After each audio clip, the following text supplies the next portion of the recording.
Hey everyone, this is Ben with the Tiger's Den, and today we're going to talk about just how bad is red deck wins in Magic the Gathering. So for those of you who aren't familiar with the term red deck wins, it refers to red decks in Magic that primarily revolve around lots of cheap creatures and some burn spells and using those just to close out the game as quickly as possible. So we have cards like Goblin Chainwhirler right now and the Diagonal Monkey, and then also we have, Lightning Bolt in the older formats, things like that. Those are all staples of this deck. The deck goes back to an archetype called Sly, which was popularized by a man named Paul Sly back in 1996 when he took second place in a major tournament, with a deck that was largely built around this card Jackalpup, which might look kind of innocuous now, but back in the day this was a really, really aggressive card, and he sort of popularized the idea of the mana curve, where you try to spend as much of your mana as quickly as you can by always hitting a really efficient card every turn and tapping down all of your lands. And that hadn't really, it had been talked about before, but it had never really become a popular tactic until that.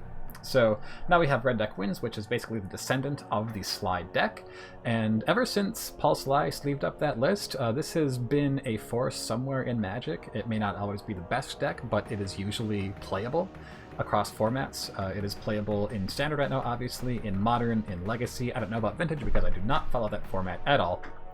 But it is always out there, it's always putting up numbers, and it is always receiving a ton of hatred from the entire Magic community, it feels like, because it's a deck that a lot of people really don't like, I feel like, playing against. It can feel really bad just watching more and more creatures come out, feeling like you're hopeless, feeling like you can't do anything to stem this tide of stabilizing just for your opponent to draw a double lightning strike off the top and then burn you out anyways.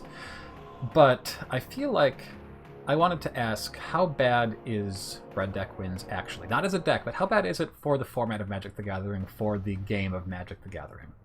And I think that my answer to that question isn't going to please anybody, because it almost sounds like a cop-out, but this is how I feel about it, so we're going to go there. So, Red Deck Wins, I feel like, in general, in Magic the Gathering, is a good deck to have around in a metagame. One of the reasons for that is because, the primary reason for that, in fact, is because it tends to put a limiter, or at least put some amount of a hamper, on how uninteractive can you be and still succeed in a format. So the decks that don't run much interaction, that just kind of try to durdle and do their own thing, those are decks that often just crush mid-range and control decks that can't really put up much of a clock, but Red Deck Wins is really good against them, because not only does it have those creatures it can flood the board with, if the opponent tries to stabilize after that, there's so much reach in these decks that if you sit there and durdle for too long, Red Deck Wins is just going to burn you up by going burn spell, burn spell, burn spell, dead. So that, I feel like, is a great thing to have in the metagame because of that. It's also a really accessible deck. This is usually a really cheap deck to build because it's pretty much always just red, and often the main cards are these like commons and uncommons, like, your 1-drops and your burn spells and things like that. So for people just getting into the game, it's really easy to pick up a burn deck, even in Modern, where decks can be $1,000 to $2,000 even. Burn is, compared to the rest of the format, pretty easy to pick up if it's not $2,000. It's not a $2,000 deck, even if it does cost a lot of money for cardboard. It was one of the first decks that I built when I was starting to build my Modern card pool, and that was a big reason, because it was just a bunch of staples that weren't that expensive at the time. So those are both really nice things, and it's fine. It's fine to have aggro. Aggro is fine. There's nothing wrong with that. And the way that Red Deck traditionally works is a pretty fair value exchange. It trades its card quality for really great tempo, and that is a totally reasonable thing for a deck to do in Magic. But the current Red Deck Wins, I really, really don't like. And this is just a personal thing. I don't feel that this reflects badly on the deck on any, substantial, objective way. But there's this weird thing about Red Deck Wins right now. And that is that whereas usually Red Deck Wins, if it goes past turn 5, turn 6, it's not in a good spot because its card quality is so low. Right now, Red Deck Wins is one of the best card advantage decks in Standard. And it's largely because of these two cards, Light Up the Stage and Experimental Frenzy. Light Up the Stage basically being 1-mana Divination most of the time. Pay a mana, draw 2 cards, because you can always throw them out in almost any circumstance. And then Experimental Frenzy, just once they get to 4 mana, which is not hard because of Light Up the Stage, even with very few lands, and Experimental Frenzy can just slam the door closed on someone because they're drawing so many cards. They're effectively getting 2, at least, much more often 3, 4, 5 even cards every turn.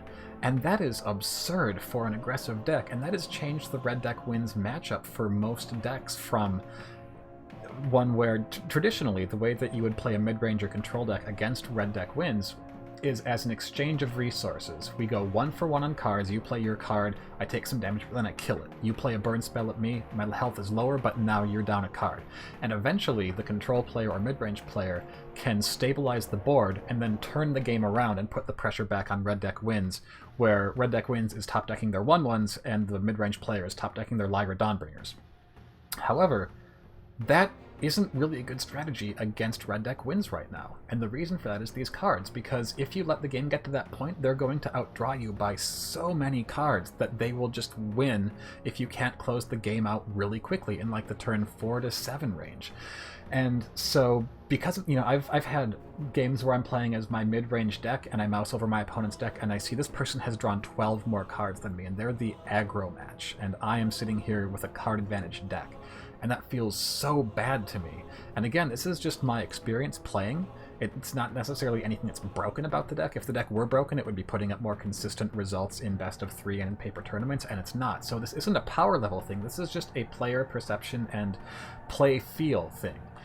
But so I feel like I really wish that these cards weren't available to red deck wins and that it had to do its standard try to burn you out quickly thing instead of having, well, I'll try to burn you out quickly, but if you haven't won by like turn 5, well, you're dead because I've drawn half my deck.